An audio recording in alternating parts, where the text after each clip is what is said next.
చేసినట్లు కాదా? సమస్త విషయములన్నీ నీ కార్యములను నావిగా భావించితే నీవిట్లో చేయవచ్చునా?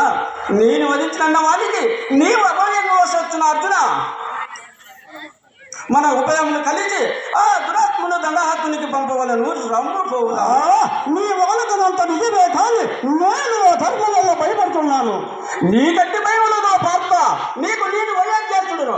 గురుజనములు ఆలోచించినప్పుడు కొండికి వాడు ధర్మము అధర్మము అని ఆచరించి తగ్గి ఏ పని అయినా చేయవచ్చును. తల్లి భార్గవరాముడు తండ్రి విద్యోగమున తల్లి తలను గంధపడితో తవలేసిరి. జీర్ఘత తనయులు మాత్రం చేసినప్పుడు తండ్రిని జలమునే పారవేసిరి. కావున ధర్మ సూక్ష్మము అరిచి వర్తింపమయ్యా. ఆనాడు ఎందరెందరో మహానుభావులలో ఈనాడు నన్ను ఉదాహరణలుగా గ్రహించిన నెలనయ్యా. అయిన మాటలు తప్పుట అనుచితముని కదా దశరథే